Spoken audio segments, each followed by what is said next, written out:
Sure, yeah. So my name's Kyle. I do vocals for the band Fallujah, and we are about to head out to Australia in just a few days here, actually. This weekend we're flying out for a 6-day tour with Cattle Decapitation, and then on top of that, we've added one additional Fallujah headlining show at the end of that too. So basically, one full week of Australian shows, and yeah, it's going to be a blast. Awesome, Kyle. Thanks for joining us today, brother. Yeah, thanks for having me. Oh, pleasure. So, as you say, Fallujah returning to Australia for a run of shows with Cattle Decapitation, starting in Perth on September 12th before going through Adelaide, Sydney, Melbourne, and Canberra, and finishing in Brisbane on September the 20th. Like, as you say, mate, it's not long now. You're packed and ready to go. Are you that sort of person? Do you pack early or do you leave to the last minute? No, yeah, I'll do it last minute. Yeah, yeah, probably like middle of this week or something. I'll be heading out because we're going down. So I'm in the Bay Area in California, like sort of San Jose, kind of by San Francisco. But I got to go down to Los Angeles to meet up with the guys. We've got like a day and a half of rehearsals, and then we're all flying out from there together. So got some extra travel coming up, but no, I'm not packed yet. I'll do that. It's pretty short too, so it's like compared to packing for like a 6-week long run. You gotta pack more stuff and think a little bit harder about that. This is just like, yeah, if I forget something, I'll be fine. I got my passport. I have That's a couple of amazing. sets of clothes. I got my wireless pack and my mic, and that's the real critical stuff. Yeah. So aside from all the essentials, like you mentioned, mate, is there one item that you always take with you no matter where you go? Yeah, there's a couple things for sure. I definitely always bring like a charger, like rechargeable battery, like a phone charger battery type of thing. I find myself needing that a lot, especially when we're traveling by van and everything. There's just so many times when you're at the venue or just out somewhere and you don't have a chance to charge your phone, and then I have to use my phone for like merch and social media stuff. So it's just that's something I always bring, just a couple of those backup batteries just to stay charged up all the time. That's probably like the one thing that isn't like essential, but I would definitely always want to have with me. And it's not that long at all, like you say, but it's still a pretty grueling run of 6 shows in 9 days on the other side of the world, bro. So what sort of Right. do you like mentally and physically to prepare for something like that? Not a whole lot, honestly. I'll it depends on whether I have to learn any new material for the set, because that's something that I spend a lot more time on is like the memorization of the music. And so like for example, if I'm filling in for a different band, or if Fallujah is doing new songs that I've never performed with the band before, maybe like older stuff from before I joined, then I start preparing further in advance. But for something like this, where it's all songs that we've done many times on stage, I'm not too worried about it. I'll just try to make sure my voice is in shape by practicing pretty consistently for a few weeks beforehand. Because sometimes if you haven't done screaming vocals for a month or whatever, you pick it up again, you're like, oh, okay, I've fallen off a bit. I got to kind of get my voice back in shape. So that's the only thing I really look out for, is just make sure that I'm like feeling normal with my vocals, which I 2 weeks is usually plenty for me for doing that. So yeah, that's pretty much it. I don't know. Then I just show up and kind of go with the flow. Right. It's been a few years since the band has been to Australia, mate. So a fair bit has changed, mainly with about 3 new members. So can you introduce us to the new guys that Australia might not have seen before? Yeah, so this is my first time going to Australia with the band, so I'm one of the new guys. And I know last time that went it was with Killswitch Engage, I think around 2016 or 2017. I'm not sure exactly. But since then, let's see, most of our guys are new now, actually. So we have Killian on bass and Sam on guitar, are 2 guys we've been touring with consistently for the whole last year. That's basically the post-COVID lineup is with Killian and Sam. So you'll be seeing them for the first time out there. And then we're also kind of between drummers right now. So we have a fill-in drummer. We're playing with a guy named Gabe Sieber, plays in a bunch of bands. He's just finishing a tour with Decrepit Birth right now. I think he just got home today from that, and he's coming out with us. He's played with Obscura, a bunch of other bands.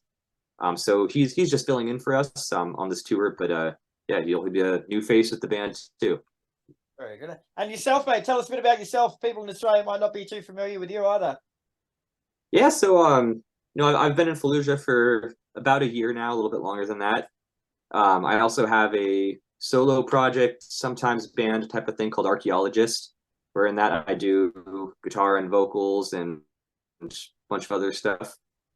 And that's pretty much it nowadays. Between all the scheduled stuff with Fallujah as far as the tours and working on the music and everything, I just try to fill in as much time as I can with my solo Archaeologist stuff. And yeah, that's the bulk of it. So what sorts of things do you bring to the band, bro? Like what's going to be different about seeing Fallujah live now while you're there than what there was last time you were here? Yeah, so all the vocalists have been a little bit different. I'm the third official vocalist in the band, and I believe last time they came to Australia, I'm sure it was still with the original vocalist Alex. So there's been another guy in between there and another guy that was filling in for a while. So I try not to compare myself too directly to them because everybody has their strengths and weaknesses and all that.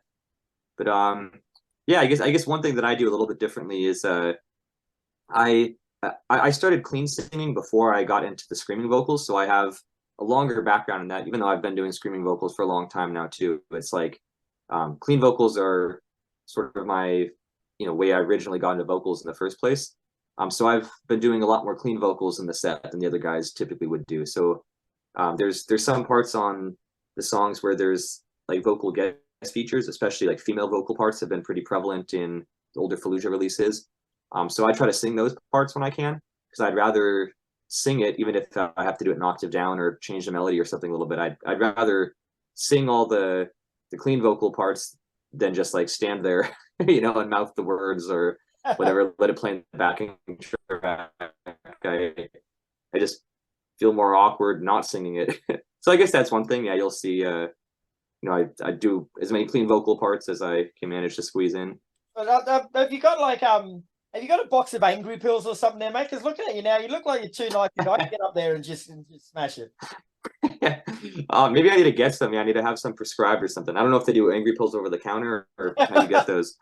I get that a lot actually. It's funny too, going from like basically customer service mode at the merch table to like metal frontman mode on stage.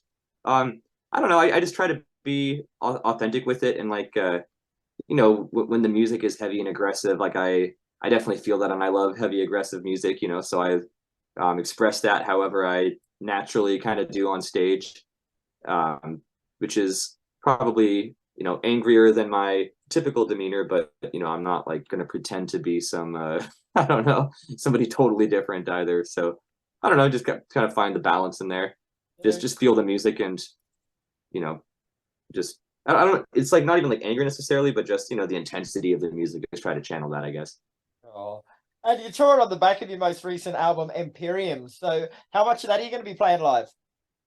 We're going to be doing a lot. I think more than half of the set list will be new stuff from Empyrean. Awesome. Yeah. So we've got a couple of oldies in there too, but yeah, a lot of Empyrean. Yeah, that album actually contains a lot of atmospheric soundscape sort of moments. Like, are they difficult to replicate live? So some of it is backing track, like the synths and all that. We don't have a keyboard player, so any of the like synth or keyboard tracks on the album are just backing tracks live. But apart from that, it's we keep the two guitarists pretty much busy full time, But I'm just the nature of the music too is there's a lot of layers in it. There are many parts where you would need to have three guitarists on stage to actually replicate everything you're hearing. So anything that requires more hands than we have, we'll put in backing tracks, but we try to keep it minimal. But like Scott ends up doing a lot of the atmospheric lead kind of stuff. There's a lot of you have all the tone changes built in to the set, so it's going like the super reverbed out clean guitars and leads like that at the appropriate times. And of course, you're touring with Cattle Decapitation, mate. Like, it's going to be a brutal two bands at the top, mate. But what's choose them as touring partners? Have you toured with them before? No, yeah, we haven't. So this is their tour that they set up, and they just invited us to support them, and we accepted the offer pretty much immediately when they reached out. So yeah, we haven't played with them before, but there's been some interactions there. Like I know our guitarist Scott has met and hung out with their singer Travis, and I think there's been some other interactions over the years, but we were sort of not like close friends or anything, but just sort of acquaintances with some of the guys in the band. and I guess they just decided to invite us, and of course we were down. Of course. And you joined for most of the shows except the Melbourne one, I believe, by Australian band Melancholia. Have you heard much about them? Not until we got this tour, actually. So now I'm more familiar with them. I've looked them up and checked them out. Yeah, so they should be cool. And I've talked to some of the guys now too. Yeah, I didn't know them before we got invited to do this tour, but looking forward to meeting all the guys. Yeah, and then you've got Psychroptic with you at the Sydney show. Like, you would have heard of them for sure. Right. Yeah. So Psychroptic I do know because we did a full 6-week US and Canada tour with them last year. Right. So those are our old buddies by this point. So it'll be cool to see all of them again. It's going to be a brutal night of music. Like, you want to take your battle armor with you, I reckon. It's going to be insane. Right. And the tour finishes on September the 20th. So what's next for Fallujah after that? Have you got plans? Yeah, so again, we do have one extra show at the end of it. On the 21st, we're doing an additional show in Melbourne with Fallujah headlining. Melancholia is on that too, and another band called Zeolite is opening. So we've got that one extra show. Then we fly home, and I think the next thing on the agenda is just working on the next album, working on new music. We've got some stuff in the works that we've met up to work on a few times here and there and thrown some ideas back and forth. But I think as soon as we get back, we're gonna fully dive into that and have that become really the main focus of everything we're doing. Because we're gonna have more tours, of course, lined up for next year. But it seems like now is the time for us to really dig in and get as much of the album done as we can. Now, before we let you go, bro, we started up 3 new Spotify lists based on songs from people we speak to. So using your own songs, like they can be from any other band that you're in, they don't have to be Fallujah. But give us a song for a playlist to get the party started, one for a playlist that's going to save your marriage, and one for a playlist that could potentially end your marriage. Oh, wow. But what kind of music saves your marriage? Is it like... Well, it depends on whatever. Yes. I don't know if I wonder how many marriages Fallujah has saved over the years. I got to think about this. Let's see. So to get the party started, I'm gonna say Soulbreaker from our latest album, Empyrean. I'm obviously gonna be biased towards the newer stuff. Fine. Stuff that I'm on. So yeah, let's say Soulbreaker for that. There's saving your marriage, ending your marriage, right?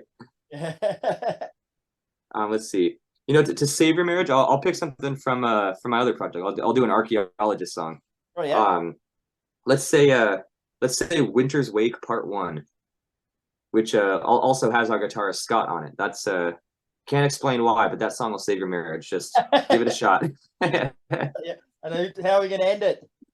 And then I like the order of this too. It's like you're saving your marriage and then ending it. You would think you would end it and then have to save it, but I guess maybe you regret saving it, so you go back to ending it. I'll put it this way, mate. On my wedding day, I played "I'm My Bride" by the Murder Dolls. It was the song that we walked down the aisle to. Oh, nice. No, that's the sort of person I am. Yeah. The marriage was over by 8 p.m. that night. We broke up. Yeah. All right. Well, let's see. To end your marriage, I'll say "Mindless Omnipotent Master" from the latest Fallujah album. Just a real angry song, I'm just trying to figure out how I'm going to spell that. Yeah. It's mom for short. Mom is the acronym. Yeah, Mindless Omnipotent Master. Beautiful. All right. There you go. Thanks for joining us, brother. I shall add those to the playlist directly, and we'll see you out here later this month. I'll probably pop along to the Brisbane show, so hopefully get to catch up and have a beer.